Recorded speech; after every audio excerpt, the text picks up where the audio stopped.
Bien le bonjour à tous, bien le bonjour à toutes et à tous, mesdames et messieurs. Aujourd'hui, on se retrouve pour une vidéo d'une critique de film. Ça fait quand même quelques temps que ce n'est pas arrivé, parce qu'on est au début de l'année. Et la première sortie de l'année, en tout cas sortie intéressante, Les Légendaires, adapté de la bande dessinée de Patrick Sobral. Alors, est-ce que c'est un chef-d'œuvre? Est-ce que c'est une daube intersidérale? C'est un peu plus compliqué que ça. Générique. Elle a kiffé la mélo, là j'suis dans le thème, j'suis dans ça. Elle a kiffé la mélo, là j'suis dans le thème, j'suis dans ça. Elle a kiffé la mélo, là j'suis dans le thème, j'suis dans ça. Elle a kiffé la mélo, là j'suis dans le thème, j'suis dans ça.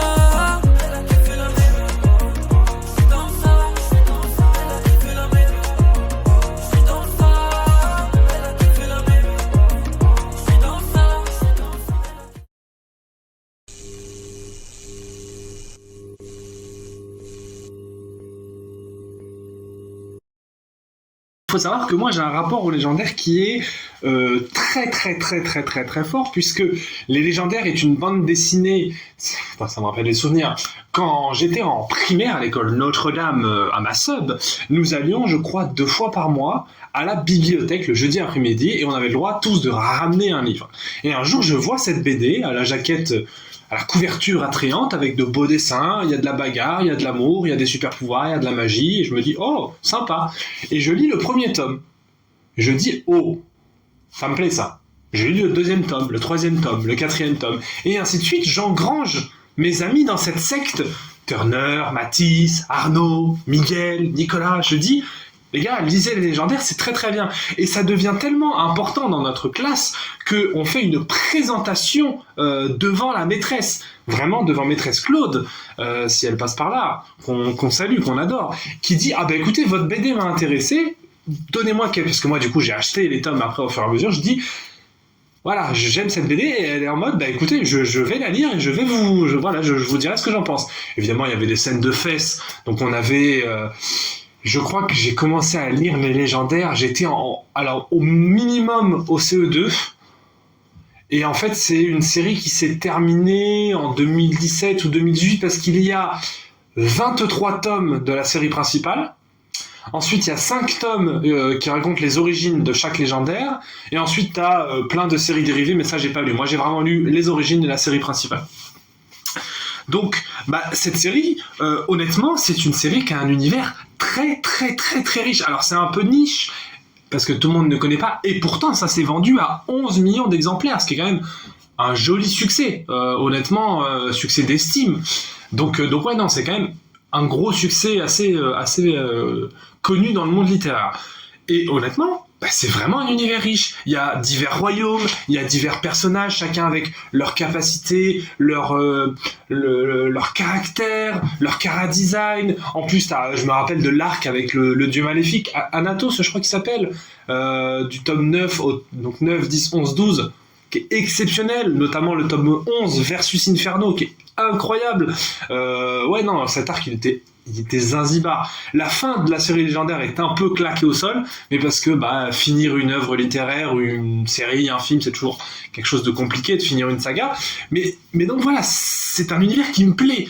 Il y a c'est un univers d'heroic fantasy, en même temps parfois il y a un peu de steampunk, il y a un peu de science-fiction, il y a les elfes élémentaires, il y a des créatures, il y a des animaux féroces, enfin, il y a un univers très riche. Et honnêtement, je me disais putain, parce que je sais qu'il y a eu un dessin animé sur TF1, je crois, mais que j'ai pas regardé, et je me dis putain, mais en vrai, faire un film Les Légendaires en France, ça peut être quand même Zanzibar, tu vois, ça peut être quand même oufissime.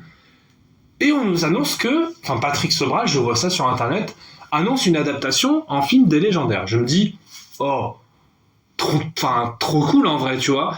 Même s'il ne produit pas, même s'il ne scénarise pas, il a quand même, il était quand même présent pendant la production pour aiguiller, pour pas que son œuvre ne soit trahie. Alors, là où je dois être parfaitement honnête avec vous, l'œuvre n'est pas trahie. L'œuvre n'est pas du tout trahie, les caractères des personnages sont respectés, leurs apparences sont respectées, les relations entre les personnages sont respectées, l'univers est respecté, donc ça c'est un premier point, on va dire, plutôt positif. Le deuxième point est un peu plus négatif, c'est que c'est un film d'animation. Et honnêtement, ça aurait pu être un immense film d'animation, mais c'est moche, en fait. C'est ça le vrai problème, c'est que c'est moche as fuck. C'est-à-dire que je vois la première bande-annonce, enfin les premières images des personnages, je me dis oh, les personnages, ils ont perdu toute leur aura, c'est... Ensuite, je vois la première bande-annonce et là je me dis ah oui, c'est moche, oui, c'est laid. Physiquement, c'est laid, effectivement, c'est pas beau. C'est pas beau. Et je vois la deuxième bande-annonce et je me dis ok, je suis un peu plus hypé, c'est toujours dégueulasse, c'est toujours moche, mais ça m'hype un peu plus. Donc je vais voir le film en étant mi-figue, mi-raisin, en étant quand même hypé, parce que c'est un univers qui me plaît, et en étant quand même assez angoissé, assez apeuré, parce que je me dis, les images que j'ai vues m'ont pas trop... Voilà. Et il faut savoir que donc les Légendaires, c'est un groupe de héros. Hein.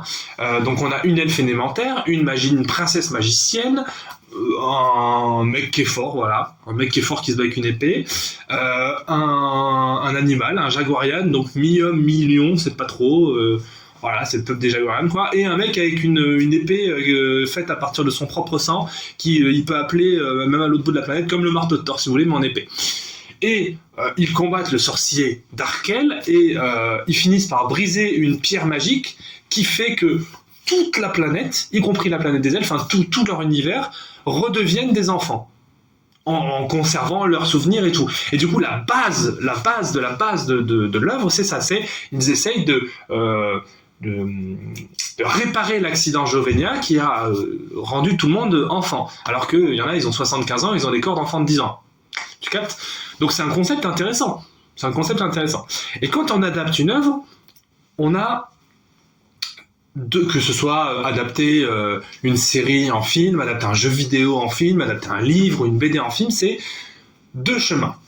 Soit être full fidèle, quitte à coller vraiment trop à l'œuvre, voire même au défaut de l'œuvre, ou alors comprendre suivre la base de l'histoire, mais complètement s'éloigner de l'histoire. Je pense notamment à Percy Jackson, le premier en tout cas, enfin les deux premiers, les films de Disney, qui certes suivent la base de l'histoire, mais en prenant des directions totalement différentes du livre. Et bien là c'est pareil, c'est-à-dire que là, ça ne suit aucun tome de l'histoire des Légendaires. Aucun.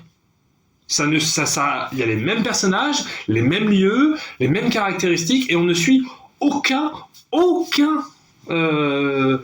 tome, ni le 1, ni le 2, ni le 8, rien de rien. Donc là, tu te dis,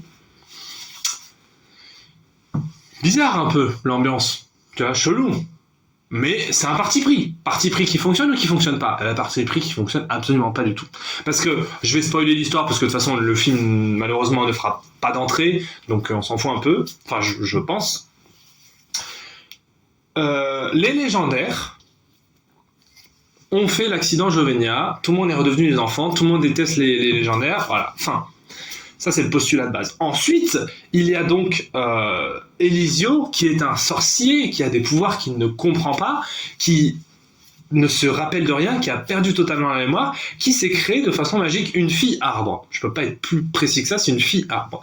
Il se crée donc un filtre pour retrouver la mémoire, sauf que il se rend compte qu'en fait, le sorcier Darkel, le grand méchant de l'univers des Légendaires, c'est lui.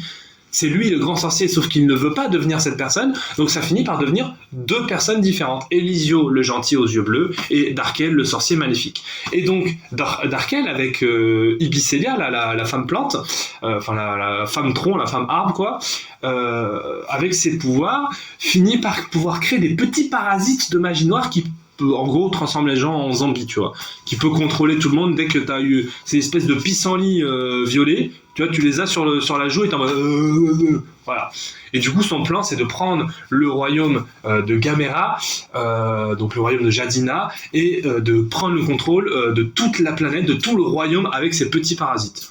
Donc là tu te dis, bah déjà ça ne suit aucun des tomes, donc là c'est un vrai problème. c'est un parti pris, mais comme je vous l'ai dit, un parti pris qui ne fonctionne pas.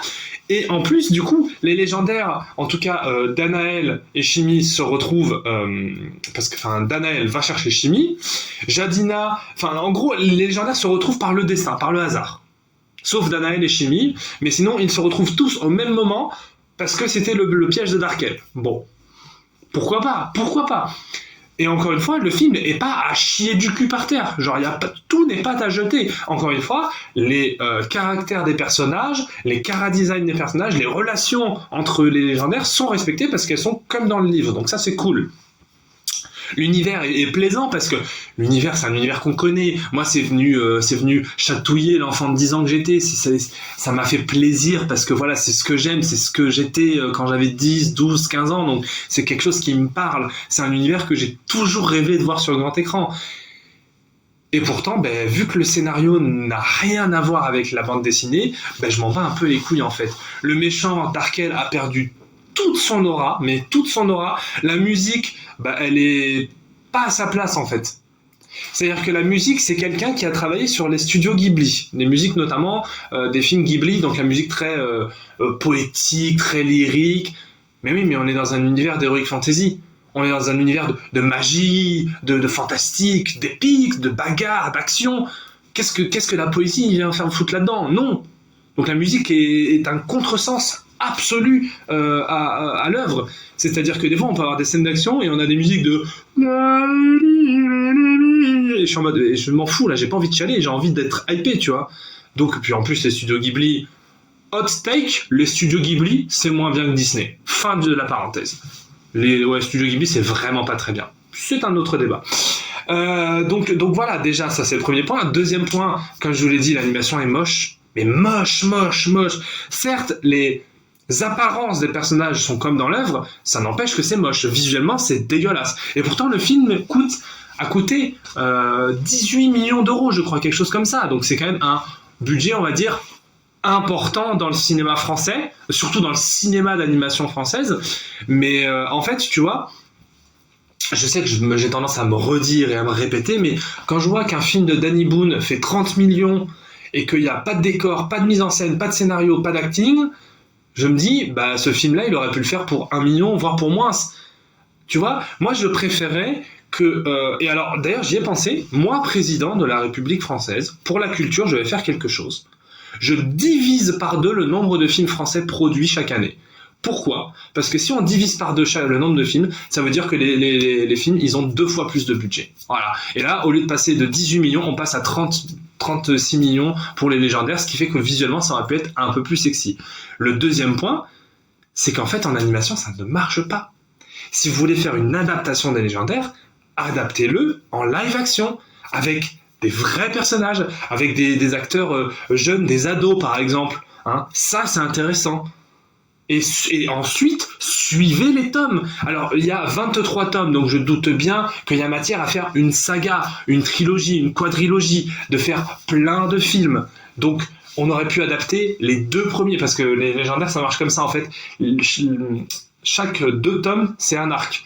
Donc le tome 1 et 2, c'est l'arc avec la pierre de Crécia. L'acte 3, le tome 3 et 4, c'est chez les elfes. 5 et 6, 7, 8, etc., etc., etc., etc.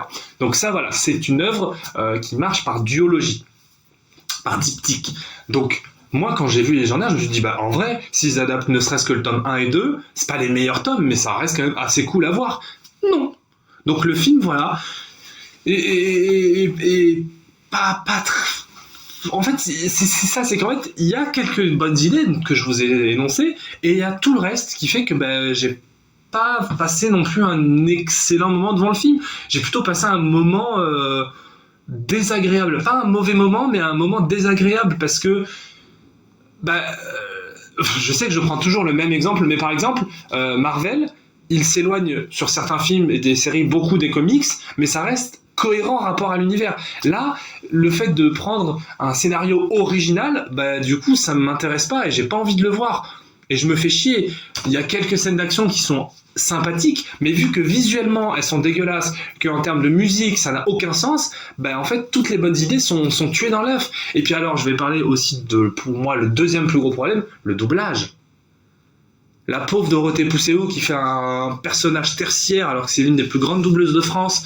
Lucien Jean-Baptiste, pareil, qui est un très bon doubleur. Là, on leur donne rien à manger. Les dialogues sont sympathiques, mais vu que les doubleurs, il y a notamment Roman Doduic. Moi, il y a un truc que je déteste et je soutiens la VF, je soutiens le doublage français.